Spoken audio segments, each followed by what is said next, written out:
Ele foi o cavaleiro da esperança no tempo em que o brasileiro ainda tinha esperança. Chegou aos 90 anos e não desanima. Continua firme na batalha política. Eu vou chamar o camarada dos camaradas, Luiz Carlos Prestes.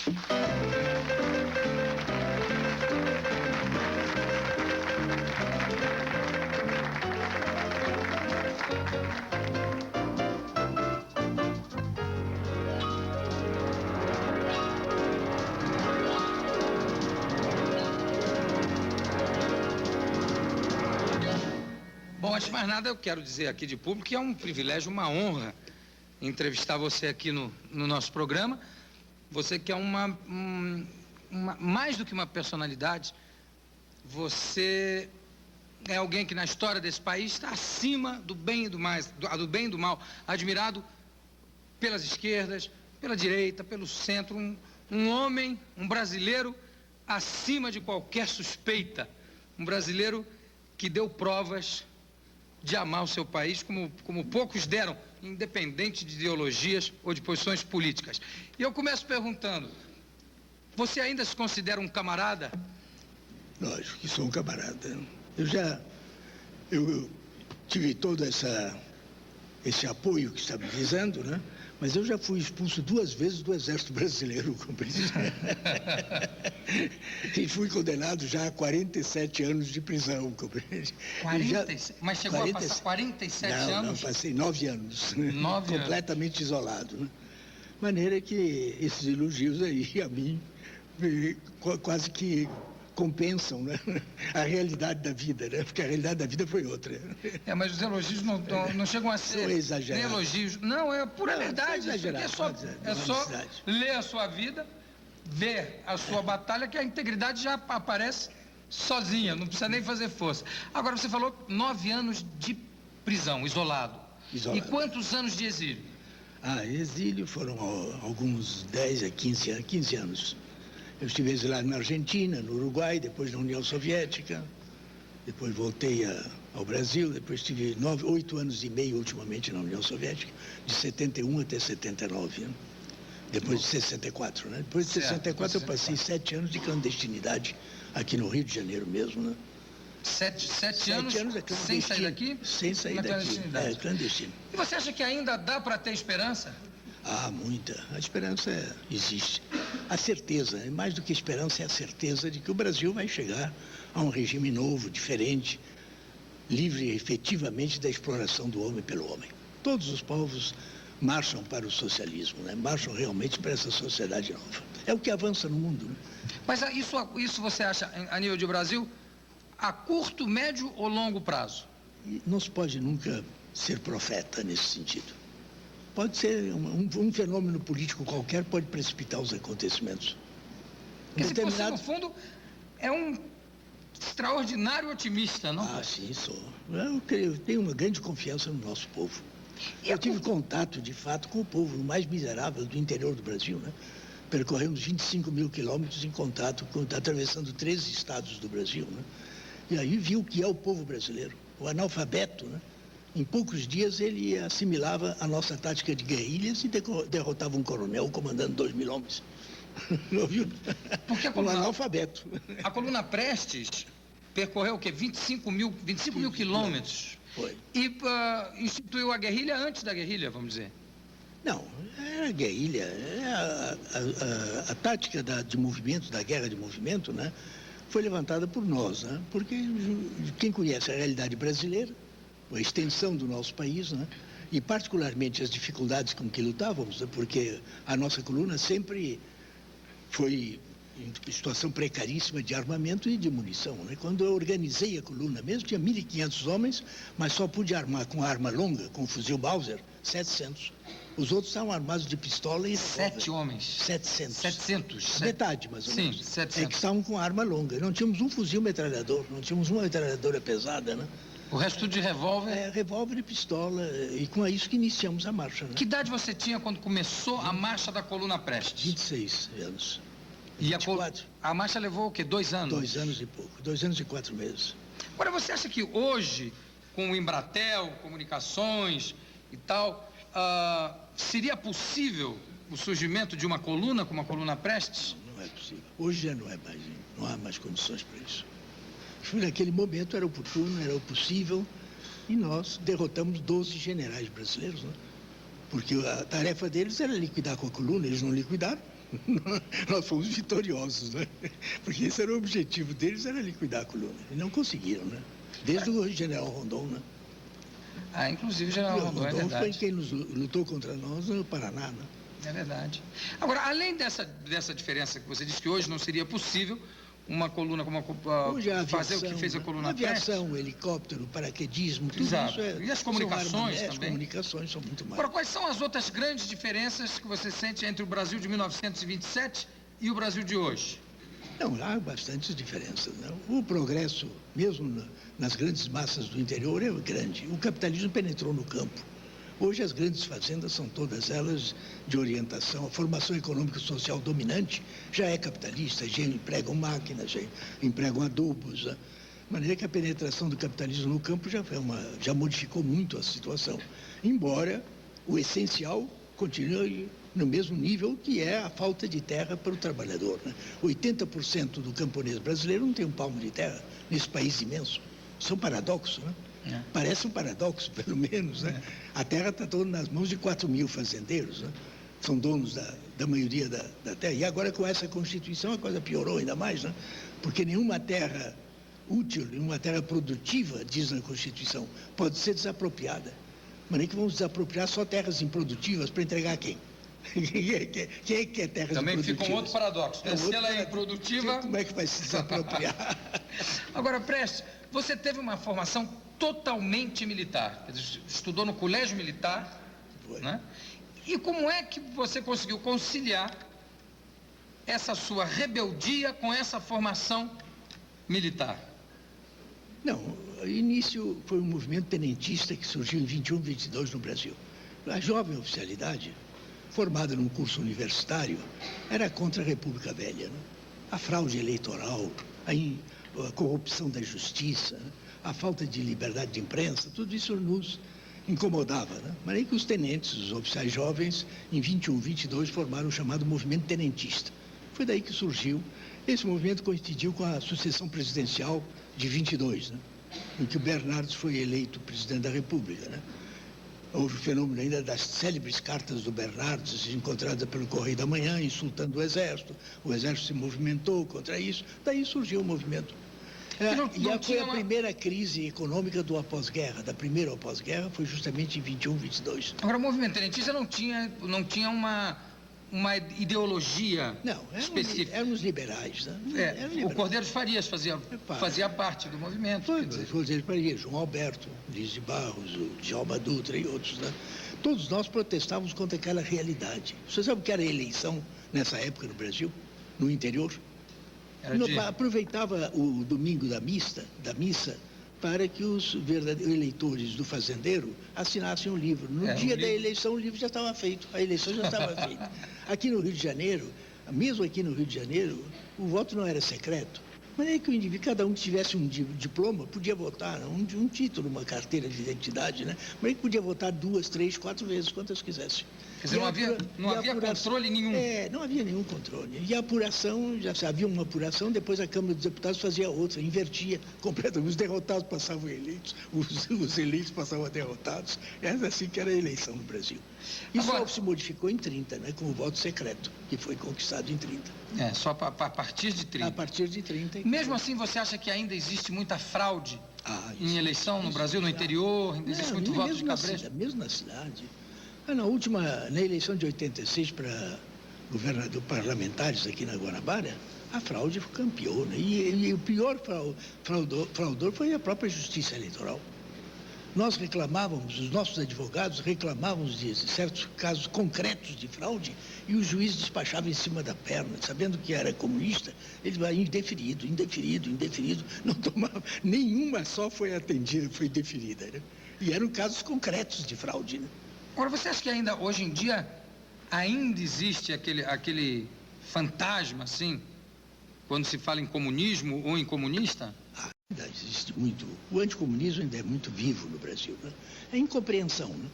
Eu, desde que voltei da União Soviética, em outubro de 79, depois da anistia do Figueiredo, né, a minha preocupação maior tem sido essa, falar com o maior número possível de brasileiros para ver se elimina esse anticomunismo que não tem nenhuma razão de ser no mundo de hoje, mas que ainda existe, e talvez formas mais encobertas, mas também mais profundo. Mas existe, existe o anticomunismo. Ô Prestes, você no tempo em que esteve preso, chegou a ser torturado? Chegou a sofrer tortura? Não, a minha tortura foi moral apenas, né? Foi a expulsão da minha companheira, né? Que não tinha nenhum processo, não tinha nenhum crime, e, no entanto, foi expulsa para ser entregue gratuitamente ao Hitler, quando ela estava com o 7º mês de gravidez, já, quando ela embarcou num navio alemão, podia até morrer a bordo, né? E é um filho de um brasileiro, né? O caso da Olga Benário é talvez o caso mais terrível. Foi um crime do Getúlio, de crueldade. Porque sem a assinatura dele e do Vicente Raul, que era ministro da Justiça, ela não seria expulsa. Agora, não foi só o Getúlio, hein? Porque o Supremo Tribunal Federal também unanimemente negou um habeas corpus a ela, solicitado por um advogado de reconhecido valor aqui no Rio, Heitor Lima, que requisitou, e ainda apelou para o consultor jurídico do Supremo Tribunal, que é considerado um santo da jurisprudência brasileira, o Sr. Clóvis Bevilacqua, né? Mas em última instância, pela expulsão dela. Em última instância, numa ditadura, como era o caso do regime do Vargas na época, ele passa a ser o principal responsável. O principal responsável. Sem a assinatura Filinto dele. Miller. Sem a assinatura dele. Não, o Filinto Miller era um funcionário, era um secundário. Era um secundário, quer dizer, não tem a responsabilidade maior. A responsabilidade maior é do presidente da República. Eu gosto de explicar, talvez algumas pessoas não saibam, mas a Olga Benário estava no Brasil, já era fugitiva do regime nazista, porque ela lutou contra o nazismo, já fazia política, né? Porque ainda menina, não era? Ela ajudou a libertar um preso. Ajudou a libertar um preso em pleno tribunal? Não, em prisão. A pior prisão da Alemanha, que é a prisão de Moabit, ela organizou com muito cuidado e voltou. E depois disso, o retrato dela foi posto nas paredes, dava um prêmio para quem ela fugiu para a Áustria e de lá foi para a União Soviética. E, além disso, a Olga era de família judia também. Mas tinha muito pouco sangue judeu. Mas quer dizer, se colocar isso a nível de nazismo, quer dizer, ela ser uma inimiga do regime e ter sangue judeu, era pegar a Olga, tirar a Olga do Brasil e entregar a Olga à morte. Não, isso era um assassinato. Era sabido. Né? E foi terminar numa câmara de gases, né? Dessas câmaras de gases. É verdade que você tem até hoje na sua mesa de trabalho, tem uma fotografia do Lenin e tem uma fotografia da Olga? Tem. E tem mais uma que é da minha mãe. Da sua mãe também? Minha mãe, que foi uma mulher corajosa e que travou uma luta muito séria na Europa pela liberdade da Olga e da minha também, já com 60 e tantos anos de idade, né? Agora, parece, como é que, sofrendo o que você sofreu na mão da ditadura Vargas, inclusive esse caso da Olga, que é um caso, eu acho, inesquecível, como é que você depois conseguiu apertar a mão do Vargas? Como é que houve essa reconciliação? A situação política muitas vezes exige isso, né? Dominar os sentimentos pessoais por os interesses políticos mais sérios, que são os interesses da humanidade. Naquele momento, em 44, 45, quando isso se deu, o inimigo principal a arrasar, a liquidar, era o Hitler, era o nazismo, né? E para derrotar o nazismo, devíamos convocar todas as pessoas, inclusive Vargas. Compreende? Isso que era fundamental. Mas qual foi o seu sentimento nessa hora de encontrar cara a cara com... Quando se trata de um fenômeno político, eu coloco acima de tudo, né? O interesse da humanidade era esse. Eu me olho para a humanidade, né? Liquidar o nazismo, isso que era fundamental. Getúlio tinha mandado a FEB, que estava lutando na Itália, e tinha que se apoiar o governo para que ele também participasse da luta contra o nazismo, que era mais uma força que se ganhava para isso. Quer dizer, nessa hora... é superior a qualquer sentimento ao drama pessoal. Lógico. Você acha que, então, o herói é aquele homem que consegue colocar o interesse do país, ou o interesse do coletivo, da humanidade acima do seu drama pessoal? Isso, às vezes, é difícil, né? Precisa ter uma convicção científica, porque a convicção científica, compreende, dá uma força muito superior a qualquer fé religiosa. Se você sabe que 2 e 2 são 4, por mais que despanque para dizer que são 3 ou 5, você sabe que são 4 mesmo, né? Assim é a ciência marxista, viu? Nós sabemos que o capitalismo leva inexoravelmente ao socialismo, porque a lei fundamental do capitalismo é a lei da concentração do capital. À medida que o capitalismo se desenvolve, a riqueza se acumula nas mãos de uma minoria cada vez menor. Hoje aqui no Brasil são monopólios, né? Toda a riqueza vai para os monopólios e a miséria para massas cada vez maiores. E Marx conclui, e assim a classe operária se transforma em coveiro da burguesia. Conclusão de Marx. Agora, e falando das eleições agora, Prestes, dessas eleições para presidente, como é que você está vendo esse panorama aí? O panorama é compreensível, porque o descontentamento popular é muito grande com esse governo que está aí, né? O governo Sarney, desde que ele tomou posse, ele vem fazendo uma política de descarregar todas as dificuldades da crise nas costas do trabalhador. Esse salário mínimo no Brasil é imoral, podemos dizer imoral. Está reduzido a $20. Né? Hoje está reduzido quase que a $20. O que uma família pode viver? E há uma parte considerável da população brasileira que vive com salário mínimo ou menos que o salário mínimo. De maneira que é realmente um descontentamento muito grande. E o povo está à procura de um candidato que seja contra isso. Né? E como é que então você explica o crescimento do Fernando Collor nas pesquisas? É justamente por isso. Porque os outros todos estão mais ou menos, Ulisses Guimarães, Covas, toda essa gente está ligado a esse governo de Sarney. Está comprometido com ele. E o único que não está comprometido, porque teve oposição pelo menos contra os marajás, etc., é jovem e bonito, então o povo vai para... Mas essa não é a situação definitiva. Eu penso que a situação... Qual é o seu candidato? O quadro... o meu candidato é o doutor Leonel Brizola. Apesar das divergências grandes que eu tenho com ele. Eu discordo de muita coisa que o Brizola tem dito. Porque falta ao Brizola uma teoria do proletariado, justamente. Aí, nesse sentido, ele é muito semelhante ao Lula. Os dois desconhecem a teoria do proletariado, mas é que fazem tudo por impulso pessoal. E com impulso pessoal erram. Esses erros são perdoáveis por isso, porque a intenção é boa. E o caso do Brizola é que uma parte considerável do povo brasileiro deposita ainda esperança no Brizola. É o único político brasileiro em que o povo ainda deposita alguma esperança. E sabe por quê? Porque ele tem duas qualidades que o povo admira. De um lado, ele não é um corrupto, não é um desonesto. Os generais o atacam de toda forma. Ele foi prefeito de Porto Alegre, governador do Rio Grande, governador do Rio de Janeiro, mas não chamam de ladrão. E a outra é a valentia. O povo gosta dos valentes, né? E ele é valente. Não há um pouco de gauchismo nisso, não? Não, ele é valente. O seu lado gaúcho? Não, é que o povo gosta dos valentes mesmo. Não, eu sei, mas... Você sabe qual foi a posição dele em 61? Quando ele inaugurou a cadeia da legalidade? Exatamente, Uma posição de valente. Porque o ministro do Exército, sabe o que dizia? Publicamente deu ordem ao Terceiro Exército para bombardear o Palácio Piratini. Ele se meteu dentro do palácio, o mesmo gesto do Allende lá no Chile, né? Se meteu no La Moneda, né? Lá morreu. Mas ele mobilizou as massas e fez um discurso que é um discurso valente. Ninguém mais do que eu tem distribuído esse discurso por aí, porque eu acho que a melhor propaganda do Brizola é esse discurso. É a valentia. Diante dessa pasmaceira que está aqui, porque nós estamos vivendo atualmente numa pasmaceira, né? Ninguém faz nada. Aquele discurso a gente inveja, né? Porque aquilo é um discurso de um homem. Do macho. Do macho, justamente. Agora, e o candidato do Partido Comunista, o Roberto Freire, você não acha que também é uma pessoa da maior competência? Pode ser, né? Do ponto de vista geral, é um liberal, etc. Mas o Partido Comunista Brasileiro, qual é a política dele? É de apoiar o Sarney. Ainda agora eles publicaram um documento, Resolução Nacional do Diretório, Resolução do Diretório Nacional. Frente única, sabe como que eles querem? Dos trabalhadores, com o governo e com os empresários. Então é um capitalismo que não tem mais nenhuma contradição, né? É um capitalismo pacato, que não tem mais contradição com ninguém. Includente. Tudo.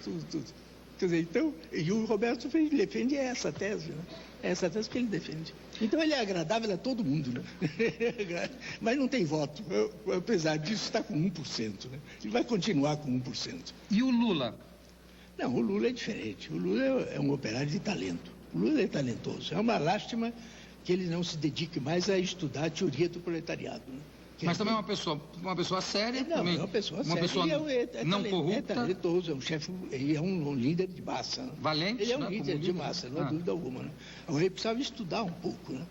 porque tudo que ele faz é um impulso muito pessoal, né? Então erra, está sujeito a erro. A ciência é que evitaria o erro, né? Mas para isso precisava estudar o marxismo, conhecer o marxismo. Ele não conhece. E o pior é que ele pensa que já é marxista. Isso aí é pior, entendeu? Porque se a pessoa não sabe, pensa que já é, né? E então diz coisas. Agora o Jornal do Brasil publicou, porque quando ele esteve no Peru, o Jornal do Brasil publicou a frase dele: aquilo que para nós era um sonho, a luta pelo poder, agora já é uma realidade, já estamos no poder. Ora, isso é exagero, né? Porque se a dona Erundina está na prefeitura, não quer dizer que ele já esteja no poder. Né?